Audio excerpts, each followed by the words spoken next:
Ready to go. Righto. G'day, everybody. Welcome to Rolling Conversations tonight. And this is one that we've been, I suppose, looking forward to, but also a bit nervous about.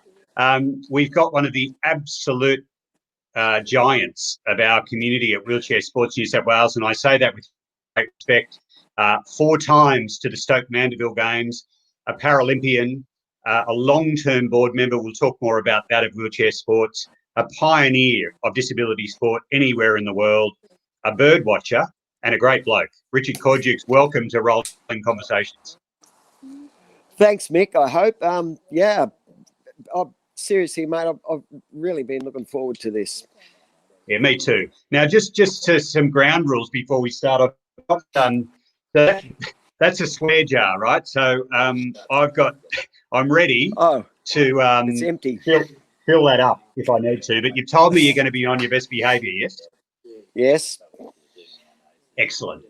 Can we start? I want to start back in 1977. That's where you got involved in wheelchair sport. And for those, I was 2 at the time, but for those of us that weren't around, obviously we've come so far, and we've come so far on the shoulders of people like you and others in our community. But what was wheelchair sport like in 1977 as compared to what we know wheelchair sports to be in 2020? It was a box of cards full of names and addresses, and a box of badges that said Paraplegic Sports New South Wales.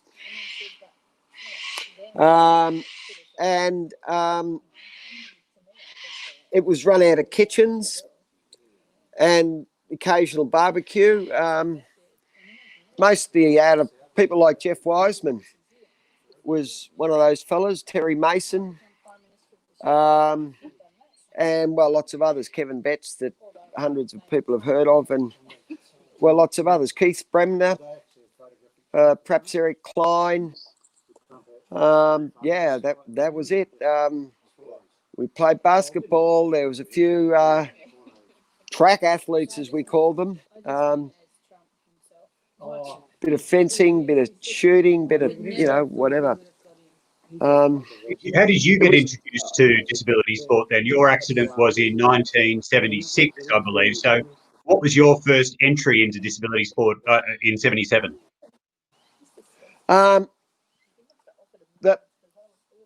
An old mate that is still kicking that Liesl Tesh found for me. His name is John Spencer. Knew of me.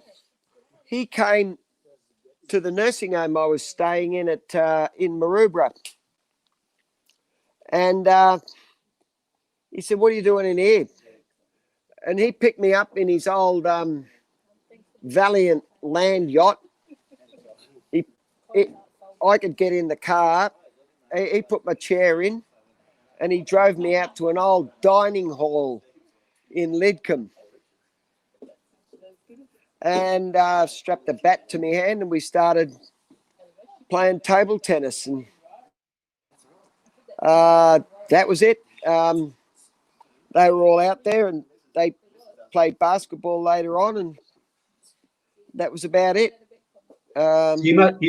There must have been some incredible times in those early days, and you've spoken about the characters, of course, that you came across and travelling the world in disability sport. You went on to be a Paralympian, of course, in Seoul in '88. What was that experience like for you? It must have been a huge thrill to represent Australia at the Paralympics. I struggled for words there, Mick. Probably, it's certainly the greatest experience of my life too. I remember a moment when Sparks came up to me, and we weren't there for a holiday. We were there to do our best. I was the current world record holder for the 100, and Australia was trying to put itself on the map as best it possibly could. And with basketball, wheelchair basketball, and he came up to me, and it was hard to put him in awe. And he came up to me and he looked at me and he said, "Dick, who thought all this out? You know, where did all this come from? And, you know, it was just, that's what it was. Just the most incredible thing. I knew that I was going to get emotional over there. So I knew that I had to get my head right. So I went and saw a sports psych and said, look, she said, well, what's likely to happen? And I said, well, this is what's going to happen. I'm going to get so wound up that I'm going to be over the top and I'm going to screw it all up. And that wasn't swearing, was it? No, we're good there. Hey, Okay, good.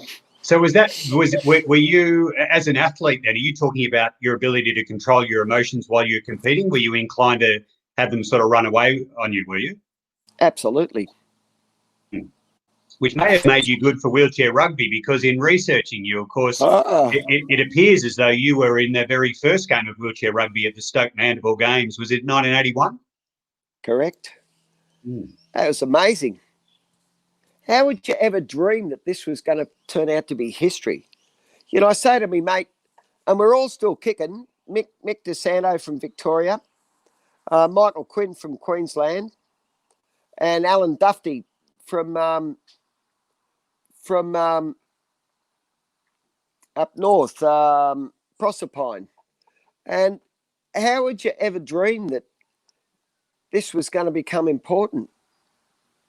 It was unbelievable. Yeah, it certainly is. And, hey, we want to mention Yvonne Talbot there watching on, saying the happy magpie is watching. Yeah, good on you. Mrs. T, hello. You guys go a long way back, I imagine. We do. Yes. One thing that never came up with her interview was she came to me and she said she's got 3 boys. 2 of them can go to kids' camps at Christmas, but Brendan can't.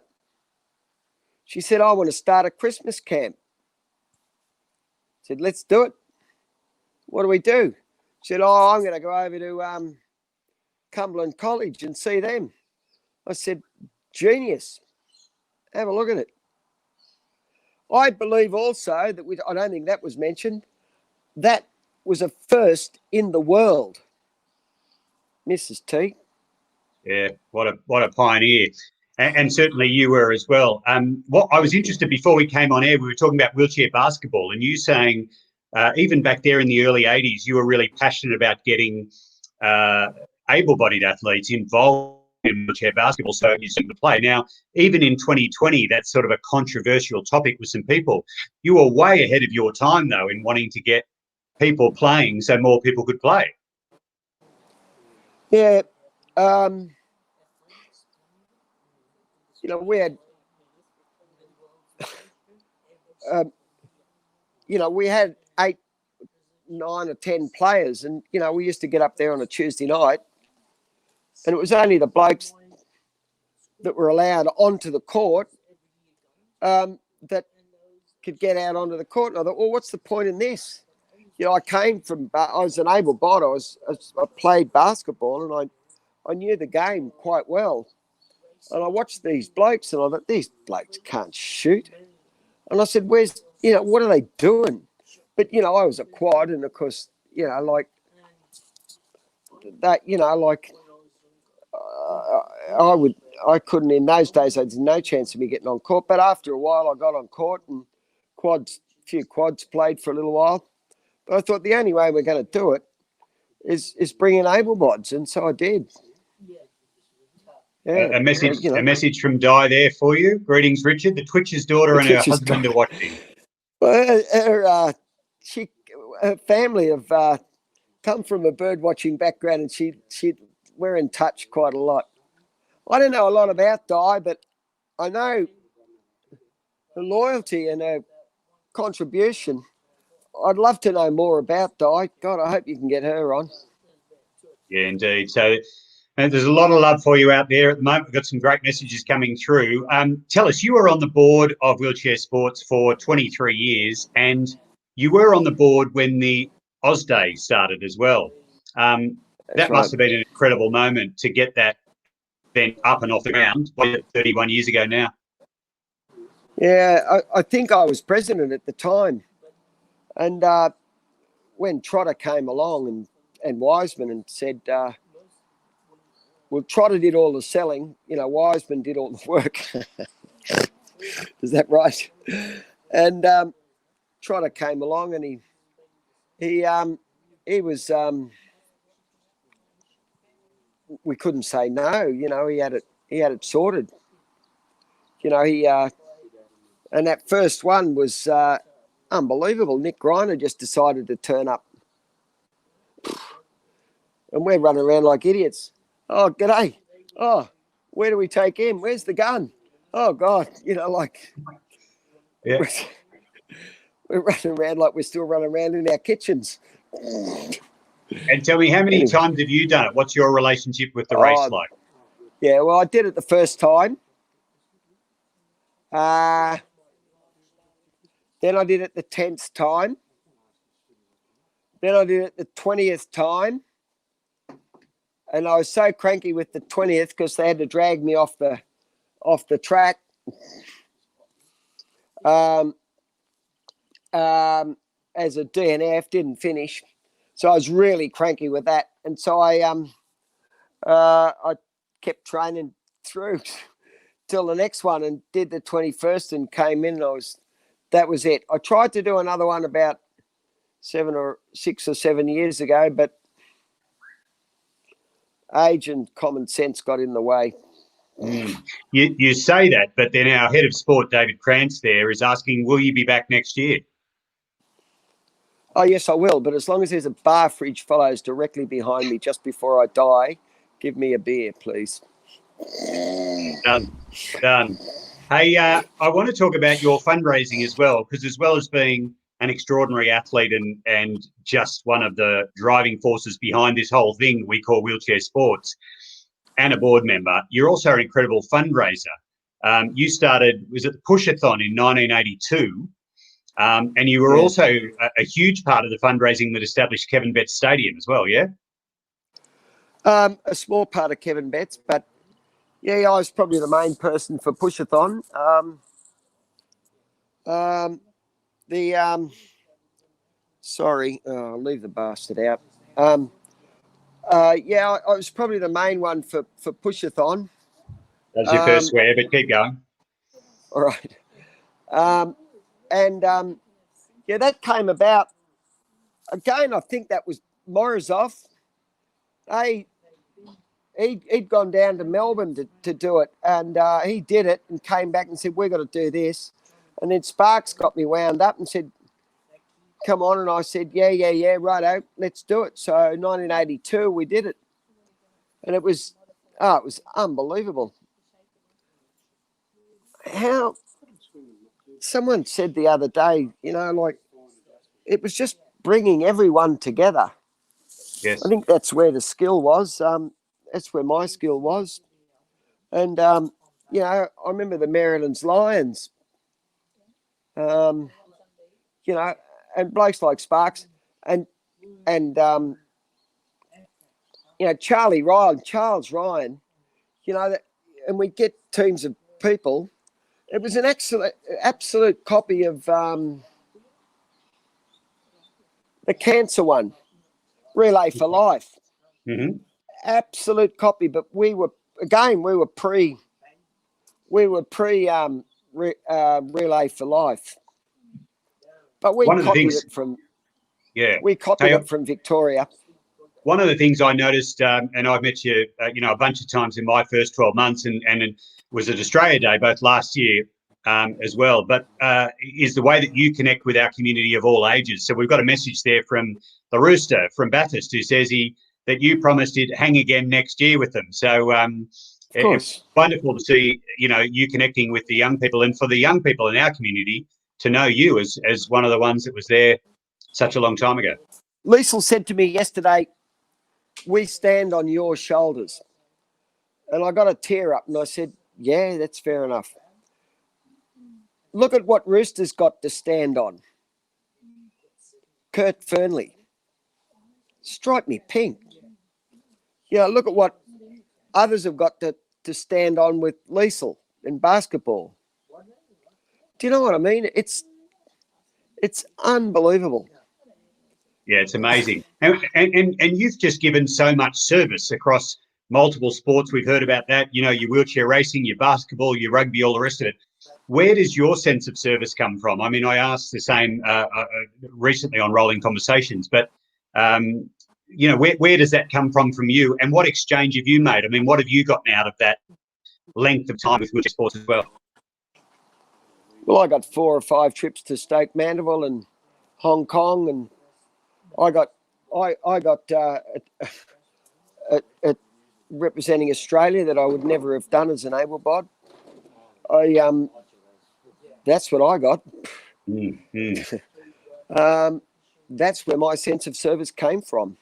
Right. Nothing wrong with giving back if that's what you want to do. And if now you've whenever I mention your name, people very strangely respond to me with a bit of whoop whoop. Now, for those who have no idea what that is, can you explain to those watching on what's this whoop whoop business all about? It was a supporter's call. Whoop whoop is the call. Yep. 99.99% of people get some insipid whoop whoop, and it came from 1984 when I wanted to intimidate a wheelchair basketballer from South Australia, called Richard Oliver, and I knew he was a dummy spitter, and I thought, you beauty, if I can get him to spit the dummy with my noise, I'll be so happy. So I did. And it worked, but we still lost the game. And apparently the whoop whoop lives on. We have a lovely message there from Jenny Cole watching on.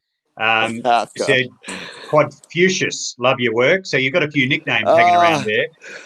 I got more nicknames than anybody else in history, I think. Oh, that's my niece, Jane. There we go. Love your work. Whoop whoop. G'day, Jane, and hello to Jenny Cole as well, watching on. Yeah, absolutely. And everyone. That's so there's some questions coming through. Of course, where any of the nicknames that are coming through we can't publish, we'll hang on to and send you privately. Okay, now, thanks. we're going to do a bit of show and tell before we get some questions, though. You got something to show us? Yeah. Madison. I had a tear when you had a doll designed after you. I'm wondering who they designed that after it was probably designed in 1999. Paralympic Barbie. They call her Becky. That's from Sydney 2000. There we go. Nice. So I want one of your dolls, please, Madison. And I asked you earlier, but I do want to clarify, that's the only doll you've got, yes? Yes. Now, the other thing, and we're going to get a few questions from people in a second, Richard, but you are a bird watcher. Now, someone told me that actually the correct term is twitcher. Is that right? Oh, yeah, that can be correct, yes. Okay. And are you comfortable to be called a twitcher, or are you a bird watcher, or what? Yeah, either, but twitcher's fine. Okay. And where did that come from? Did you inherit that from somebody, or how'd you get involved in that? I don't know. Okay. Like birds. Dion Ruetti, who a lot of people would remember, bought me my first birding book. And then I thought, I better reciprocate. So I bought some binoculars and don't know. I thought, well, if I went traveling around Australia for 5 years after I went into retirement. Mm-hmm. And I thought, well, what am I going to do? You know, I can't get on the beach. So I went bird watching and I don't know, it just got a hold of me. Okay. So Sarah Stewart is saying, you're an absolute legend, Richard. So grateful for all you've done and are doing for wheelchair sports. What bird are you most excited about seeing on your twitching adventures?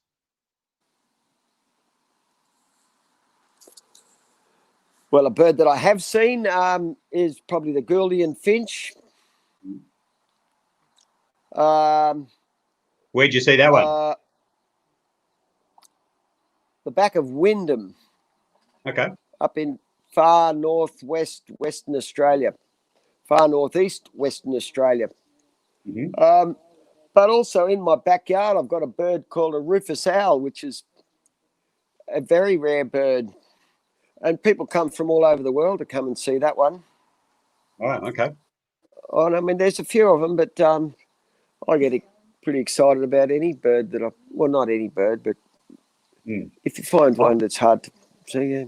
On that topic, we are going to get some questions put up in a second, but we're going to do a quick test for you just to see if you're telling the truth about being a birder. So we've got some flashcards. So we'll go very quickly.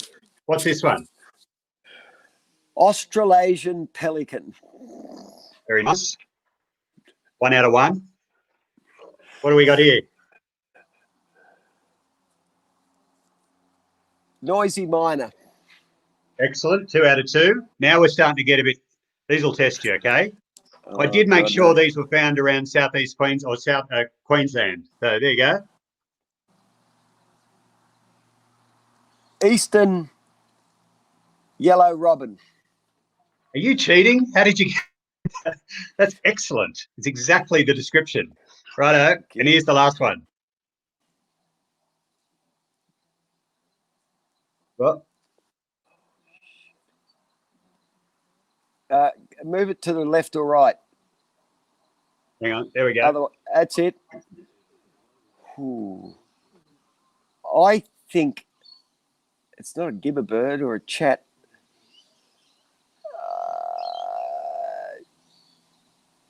Gibber bird. Well, you got 3 out of 4. That's a yellow rumped thornbill. Oh, yeah, thornbills. Yeah, no. Yellow thornbill. Gets you every time, doesn't it? I got no, yeah. Very impressive, though, and anyone watching on from home can let us know. Now, we've got a message there from Tanya Lee. Love meeting Richard at the Oz Day this year, and his first words to me was, I just told Rooster, oh, good, yep. How really good he is. Lol, my kind of guy, just tells it how it is. Yeah, now listen, Tanya, she better kick the jar there. There you go. That's right. We'll throw some cents in for Tanya. Thanks, Tanya. Now, I also agree here with Karen Mcbride, where she says, did you have the hairdresser visit before you went online? Because you're looking very neat and tidy. And I said the same to you when I first saw you. Yes. This is very important to me. It is. You're looking very sharp. Of course, Karen Mcbride, a great part of our community as well, very heavily involved in Oz Day over many years. Oh, excuse me. She started. She was there on day one. She was part of the Australia Day Council and made it an Australia Day event. Her and John Trevelyan with Trotter. Karen's massive when it comes to Oz Day. Oh. You know, I just said yes. She just her and John Trevelyan, you know, the Australia Day fellow, the New South Wales, he ran. Karen will tell you more about him. Well, so a shout out to Karen, of course. And we've got Maureen Smith saying, hey, Richard, I used to go to the push-a-thons at Maryland's Oval as a supporter. Weekend-long push drinking sessions. Love your work. Drinking? Really? Yeah, no, they were good. The Holroyd Council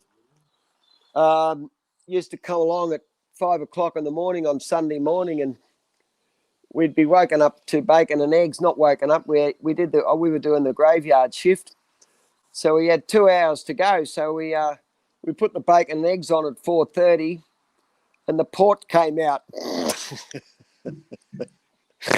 at sunrise. So we,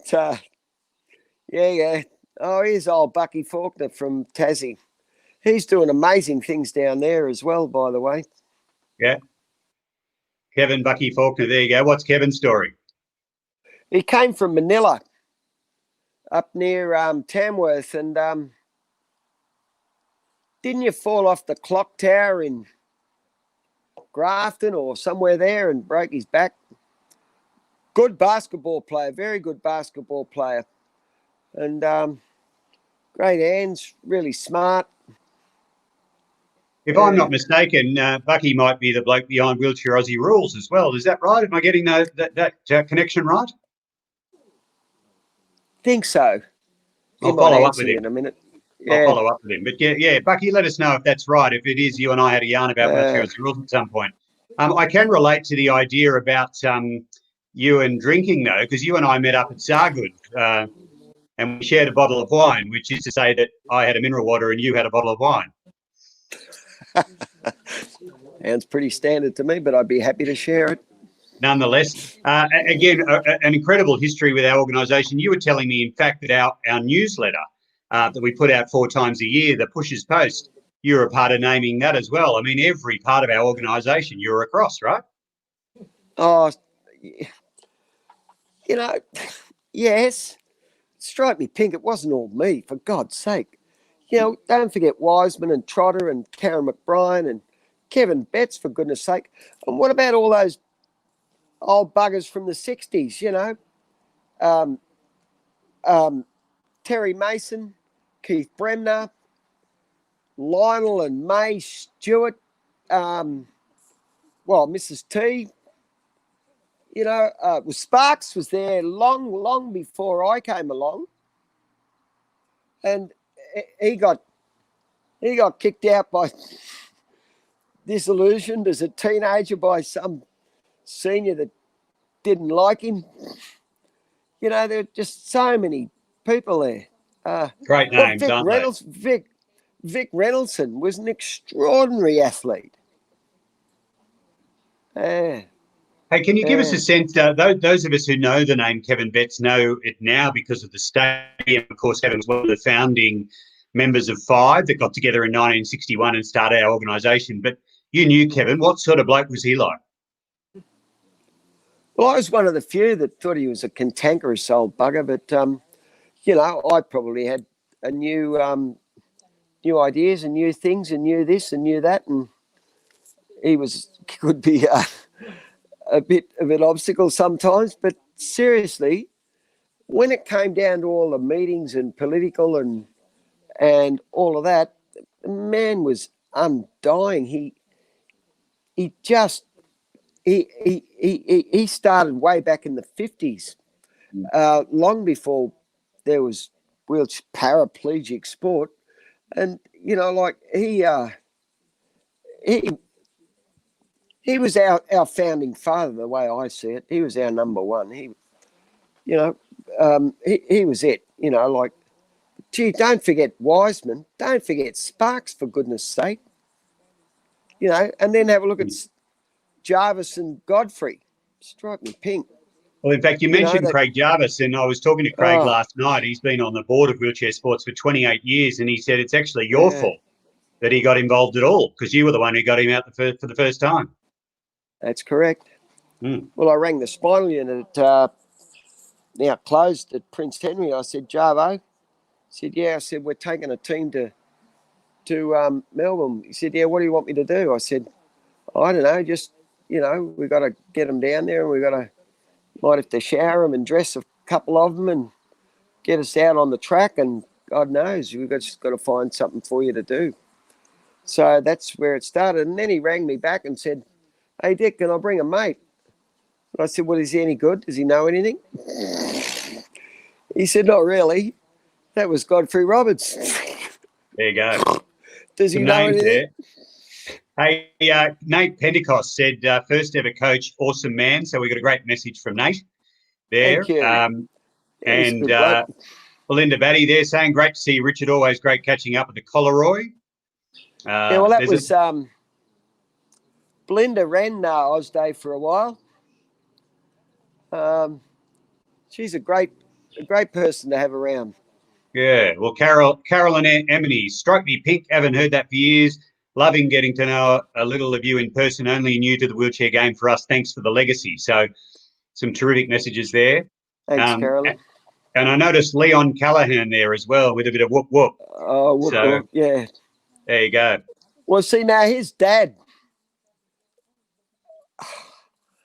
There's another revolution that we could go on for hours. His dad, Michael, he started out of his garage in where Rex Jackson got jailed. What was the name of the town? Down Helensburgh. Okay. Helensburgh. He started out there with some bits of aluminium and bashed them into shape. They were a bit bloody lightweight to begin with, and then he found some good stuff. And the man behind Mogo Wheelchairs, yeah? Well, the revolutions that he created in wheelchairs, the fenders were all his, the anti-tip, the worldwide. And Leon's, my God, taken it, standing on his shoulders, I suppose. Yeah, indeed. Hey, we've just about run out of time, but you've got to have a barbecue and probably watch some birds out the back there.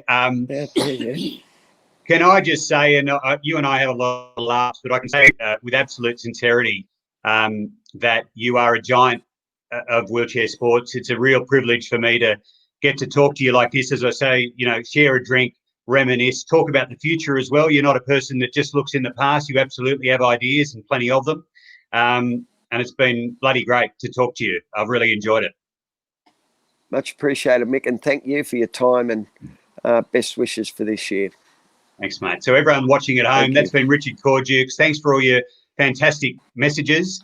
And we'll see you on Thursday night with Lauren Parker, but from Rolling Conversation with Richard Cordukes. Farewell, folks. Thank you. All right.